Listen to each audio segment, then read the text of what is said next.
ये ससुराल क्यों आती है। कविता और कल्पना दोनों देवरानी जिठानी हैं। एक ही मोहल्ले में रहती हैं। कविता का बेटा अक्षय की अभी अभी शादी हुई थी। बहू, एक कप चाय और बनाओ, तुम्हारी चाची सास आई है। जी माँ जी। वाह दीदी, आपके तो मजे चल रहे हैं। आराम से सोफे पर बैठना और बहू को आदेश देना। सब नसीब की बातें होती हैं। जब तक घर में बहू नहीं थी तब तक सब कुछ मैं ही करती थी, लेकिन भगवान की दया से अब बहू अच्छी मिल गई है तो चल रहे हैं हमारे मजे। अब कल अनमोल की शादी हो जाएगी, तुम्हारे घर में बहू आ जाएगी तो फिर तुम्हारे भी मजे ही मजे हैं। ये बात बिल्कुल सही कही आपने, लेकिन अनमोल की शादी जब होगी तब। अभी तो सलोनी हमारे घर आई है तो वो मेरी भी बहू है, बस रहती आपके घर में है। बिल्कुल सही कहा तुमने। तुम रिश्ते में अक्षय की चाची हो लेकिन प्यार माँ जैसा करती हो। जितना हक सलोनी पर मेरा है उतना ही तुम्हारा भी। ये तो आपका बड़प्पन है। चलिए चलती हूँ मैं। अरे बैठो ना, थोड़ी देर बातें करो। वैसे अनमोल और भाई साहब को सुबह कहीं जाते हुए देखा, जल्दी में थे, किसी खास काम से गए क्या? कुछ खास नहीं, शहर गए, प्रॉपर्टी का कुछ काम था। अच्छा, शहर गए हैं तो आते आते तो शाम हो जाएगी। तो अब तुम दोपहर का खाना यहीं खा लो, वैसे भी अकेले अकेले घर पर बोर हो जाओगी। हाँ चाची सासू माँ, माँ जी बिल्कुल सही कह रही हैं। वैसे भी माँ जी ने बताया था आप कढ़ी पकोड़े बढ़िया बनाती हो। आज मैं वही बनाने वाली हूँ। तो आप ही बताओ कौन से खास तरीके से बनाती हो आप कढ़ी पकोड़े जो सबको इतने पसंद आते हैं। ज़रा मुझे भी सिखाओ ना। हाँ हाँ सिखाती हूँ बहुरानी, लेकिन मेरी एक शर्त है। शर्त? कैसी शर्त? तुम मुझे जो चाची सासू माँ कहती हो ना, बड़ा लंबा और बोरिंग लगता है। तुम आज के ज़माने की मॉडर्न लड़की हो, तुम्हें शोभा नहीं देता। एक काम करो, आज से तुम मुझे चाची माँ कहकर बुलाओ।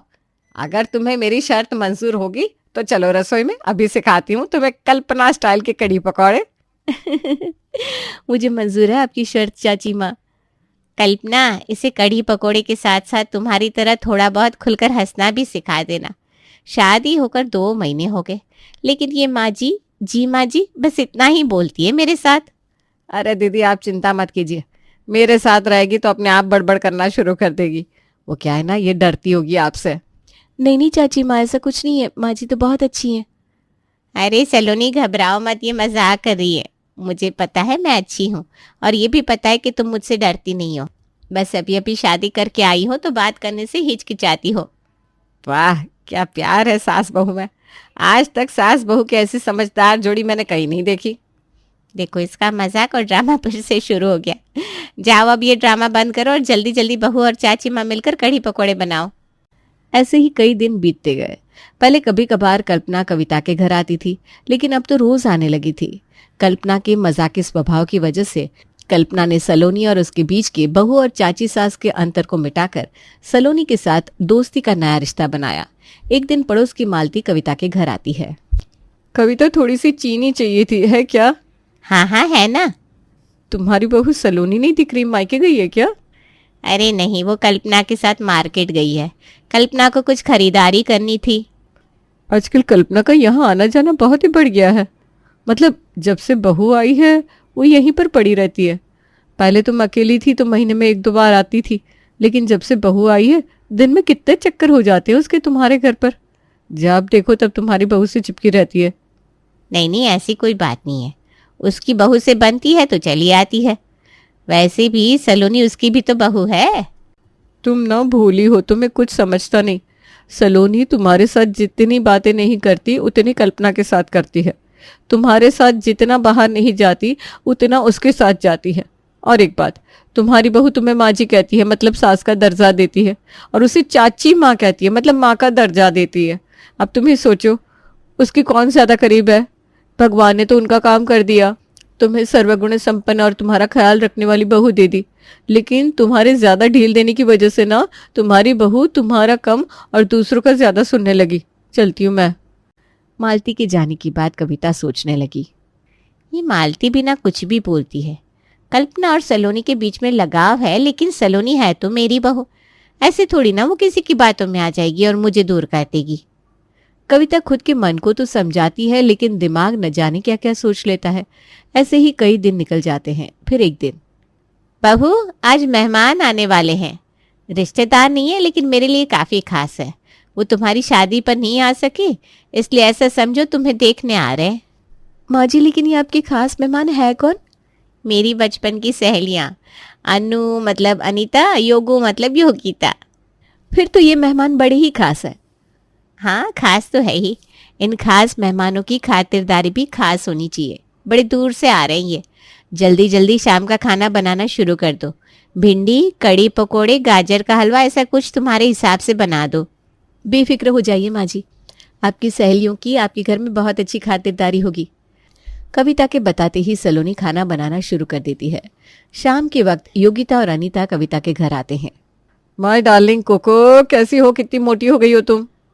बहू जो सुख देती है इसे फोन पर बता रही थी, सलोनी इसे किसी भी काम को हाथ तक लगाने नहीं देती। ये बात बिल्कुल सही कही कोको, तूने बहू हजारों में एक पसंद की है। बिल्कुल कोहिनूर हीरा है, दिखने में भी और घर गृहस्थी में भी।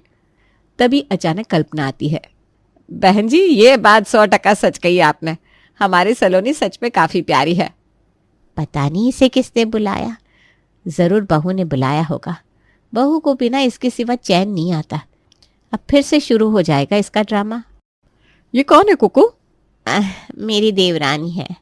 अच्छा अच्छा, अब क्या करूं, सलोनी ने बताया घर पर खास मेहमान आ रहे हैं, उनकी खास खातिरदारी करनी है, ऐसा माँ जी का हुक्म है। तो मुझे लगा ये बेचारी अकेली क्या क्या करेगी, तो मैं भी चली आई इसकी मदद करने। बता रही थी आपकी आज लंच पार्टी है और मुझे पार्टीज काफी पसंद है। कितना बोलती है, पटर पटर पटर। लेकिन बहू तो घर से बाहर गई नहीं, तो इसने कब बताया तुम्हें? उफो दीदी, आप अभी भी पुराने जमाने में हो। मिलने की क्या जरूरत है कुछ बताने के लिए? उसने मुझे कॉल किया था, कॉल पर बताया सलोनी ने मुझे। अच्छा, अब इनकी फोन पर भी बातें होने लगी है। वही मैं सोचूं आज अचानक फोन का बिल इतना कैसे बढ़ गया। कोको जरा देख, तुझसे ज्यादा मॉडर्न तेरी देवरानी है। मैं जैसी हूँ ठीक हूँ। चलो खाना खा लेते हैं, तुम लोग चलो डाइनिंग टेबल की ओर। मैं अभी देख कर आती हूँ खाना तैयार है कि नहीं। योगिता, अनीता, कल्पना डाइनिंग टेबल की तरफ जाते हैं और कविता रसोई की तरफ। पता नहीं सबको क्या पट्टी पढ़ाती है ये कल्पना, हर कोई इसकी तारीफ करने लग जाता है।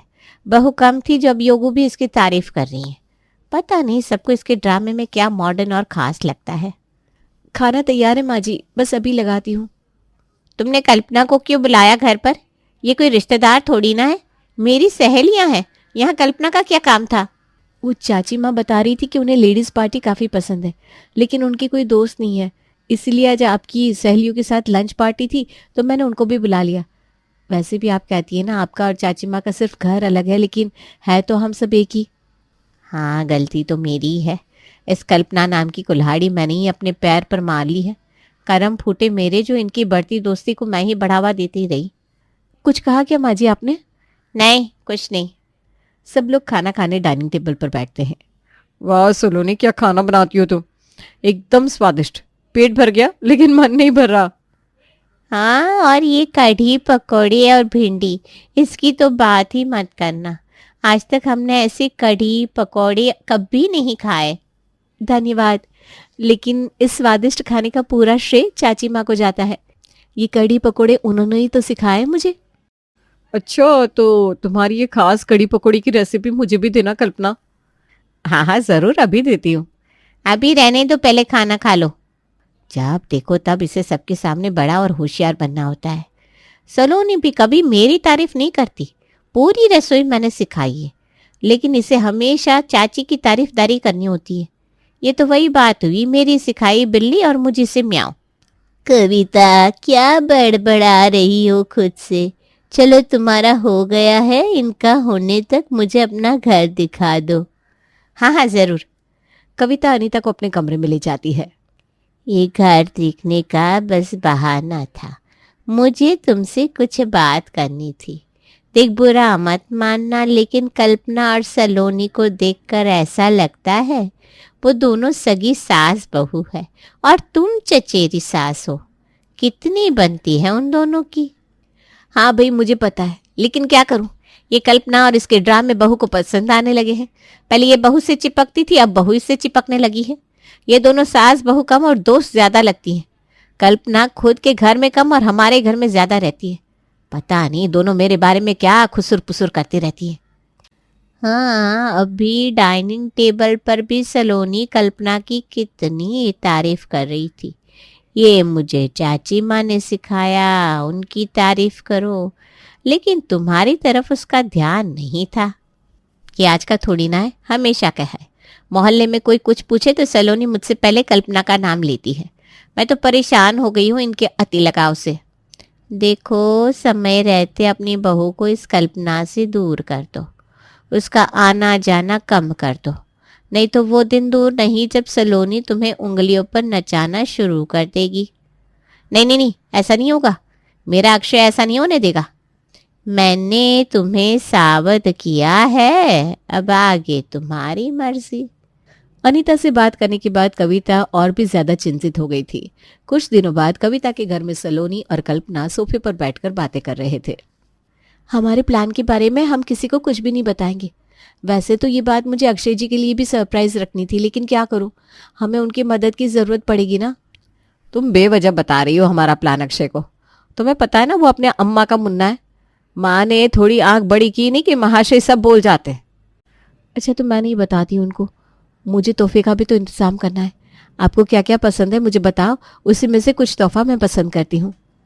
कल्पना और सलोनी की बातें चल रही थी, तभी अचानक कविता मंदिर से आ जाती है। दरवाजे के बाहर से ही वो सलोनी और कल्पना की अधूरी बात सुन लेती है और गलत अंदाजा लगा लेती है।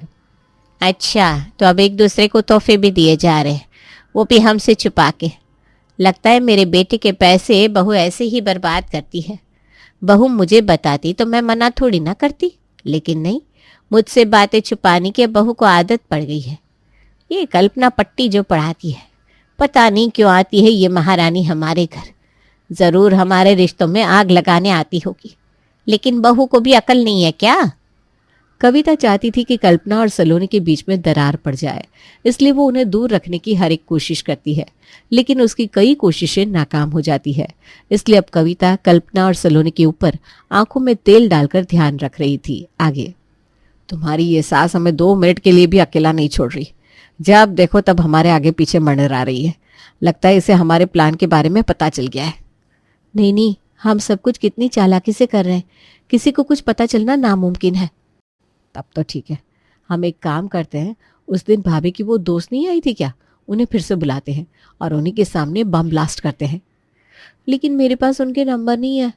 अरे बुद्धू, भाभी के डायरी में होंगे ना, जैसे समय मिले वैसे नंबर निकाल लेना। तभी कविता वहां आ जाती है। कौन कर रहा है बम ब्लास्ट? कहाँ पर? अब कुछ नहीं माँ जी, चाची माँ मूवी का सीन बता रही थी। दीदी, हो गई आपकी पाठ पूजा? हाँ, हो गई। कुछ ज्यादा ही जल्दी निपटा लिया आज आपने पाठ पूजा। नहीं तो घंटों तक भगवान के सामने बैठी रहती हो। थोड़ी देर और करती भगवान की पूजा, उतना ही तो समय मिलता है मुझे और सलोनी को बातें करने के लिए। क्या? कुछ नहीं माँ जी, चाची माँ को आपके हाथ की चाय पीनी है, वो आपका इंतजार कर रही थी। दोनों बैठो महारानी की तरह सोफे पर। मैं बनाती हूँ तुम दोनों के लिए चाय। मुझे रसोई में घुसा दोगे, उतना ही तुम दोनों को समय मिल जाएगा खुसुर पुसुर करने का। कहीं ये कल्पना सलोनी के दिमाग में अक्षय से तलाक लेने का कुछ प्लान तो नहीं डाल रही, जैसे इसके बहन ने अपने पति से लिया है। हे भगवान, इस चुगलखोर कल्पना से दूर रहने की बुद्धि अब आप ही सलोनी को दो। मैं तो थक गई इन्हें दूर करते करते। बना रही हो ना दीदी चाय? हाँ हाँ, बनाती हूँ। कविता रसोई घर में चली जाती है। सलोनी, तुम्हारी ये सास आजकल कुछ ज्यादा ही सासगिरी करने लगी है। लेकिन इस बहू को सास की ये सासगिरी और सास दोनों पसंद है। अच्छा जी, आई बड़ी सास की चमची। मेरी सास को कुछ मत कहना, मेरी दुनिया में मेरी सास जैसी सास और कोई नहीं है। रहने दो, वो तुम्हारी सास बाद में, पहले मेरी जिठानी है। चलो अब बातें बहुत होगी, काम का देखते। बाकी सब तो डन है, बस खाना और साड़ी बाकी है। खाना जैसे तैसे मैं मैनेज कर लूंगी, बस साड़ी का कलर आप बता देना चाची माँ। तभी वहां कविता आ जाती है और फिर से उनकी बात अधूरी सुन लेती है। तुम दोनों का क्या चल रहा है? मैं इधर उधर रहती हूँ तब तुम हंस हंस के बातें करते हो, खुसर पुसर करते हो। जैसे मैं आ जाती हूँ वैसे चुप हो जाती हो, जैसे कि मेरी चुगलियाँ कर रही हो। अरे नहीं दीदी, ऐसी बात नहीं है। आप हम दोनों से बड़ी हो, हम आपकी चुगली क्यों करेंगे? कल्पना, तुम तो रहने ही दो। दीदी दीदी कह के इस घर में घुसती हो और मेरी बहू को मेरे खिलाफ पट्टी पढ़ाती हो। मैंने कितनी बार नजरअंदाज किया, लेकिन तुम्हारा अब कुछ ज्यादा ही हो रहा है। माँ जी, चाची माँ ने आपके खिलाफ एक भी बात नहीं सिखाई मुझे। लगता है आपको कुछ गलतफहमी हो गई है। बस बस, मुझे मत सिखाओ। देख रही हूँ सलोनी मैं तुम्हारा बदलता हुआ बर्ताव। दीदी, हमने कभी आपके बारे में बात नहीं की, सच में। और ना ही मैंने कभी सलोनी को उल्टा सीधा सिखाया। मैंने हमेशा आपको अपना माना है और अपनापन निभाया भी है। लेकिन फिर भी आपको बुरा लगा होगा तो मुझे माफ कर दो। बस करो तुम्हारी ये नौटंकी और ये ड्रामा। निकलो यहाँ से। आइंदा अपना मुंह मत दिखाना। हमारे ही घर आकर तुम हमारे ही रिश्ते जला रही हो। दीदी! निकलो यहाँ से। कल्पना कविता के घर से चली जाती है। अगले दिन शाम को, चलिए माँ जी, हमें कहीं जाना है। मुझे नहीं आना कहीं भी। प्लीज माँ जी। सलोनी कविता को बाहर जाने के लिए मना लेती है। वो दोनों एक बड़े से होटल में पहुंचती है। तभी सलोनी कविता की आंखों पर पट्टी बांधती है। अरे कहाँ लेकर जा रही हो तुम बहू? जहां आप कई दिनों से जाना चाहती थी। क्या मतलब? तभी सलोनी कविता की आंखों से पट्टी हटाती है। वाह, कितनी प्यारी सजावट है। ये तो मेरे बचपन की तस्वीरें हैं। माँ बाबूजी भी है साथ में। यह हमारी तरफ से आपको जन्मदिन का तोहफा है। जन्मदिन की ढेर सारी शुभकामनाएं माँ जी। आप चाहती थी ना कि आपका 50वां जन्मदिन एक बड़े से होटल में आपके पूरे परिवार और दोनों सहेलियों के साथ हो। तो देखो, हो गई आपकी इच्छा पूरी। तुम्हें मेरी इस इच्छा के बारे में किसने बताया? ये बात तो सिर्फ और सिर्फ मैंने कल्पना से। हाँ, मुझे ये सारी बातें आपकी कल्पना ने ही बताई है। सच कहूँ तो आपका बर्थडे मनाने का आइडिया भी उनका ही था। सारी तैयारियां उन्होंने ही की है, बस मैंने उनकी मदद की है। आपकी सहेलियों को बुलाना, आपकी पसंद का खाना, आपकी पसंदीदा बनारसी साड़ी और आपके लिए ढेर सारे तोहफे खरीदना और आपको खुश करना, ये चाची माँ का ही आइडिया है। अच्छा, तो तुम्हारी जो खुसुर पुसुर चल रही थी तोहफे की, साड़ी खरीदने की, बम ब्लास्ट करने की, तो ये सब इस बर्थडे पार्टी के लिए थी? और नहीं तो क्या। लेकिन आपको लगा हम आपकी बुराइयां कर रहे हैं। मुझे माफ कर दो बहू, और जल्दी से कल्पना को फोन लगाओ, उसे यहाँ बुलाओ। उसने मेरे लिए इतना कुछ किया और मैंने अपनी गलतफहमी की वजह से उसे कितनी खरी खोटी सुनाई। मुझे उससे माफी मांगनी है, बेचारी मुझसे गुस्सा होगी। कविता की आंखों में पानी आ जाता है। तभी सामने से कल्पना चलकर कविता के पास आती है। अभी तक तो गुस्सा नहीं हूं, लेकिन बर्थडे गर्ल ने ऐसा रोना धोना शुरू कर दिया ना तो मैं जरूर गुस्सा हो जाऊंगी। कविता कल्पना को गले से लगा लेती है।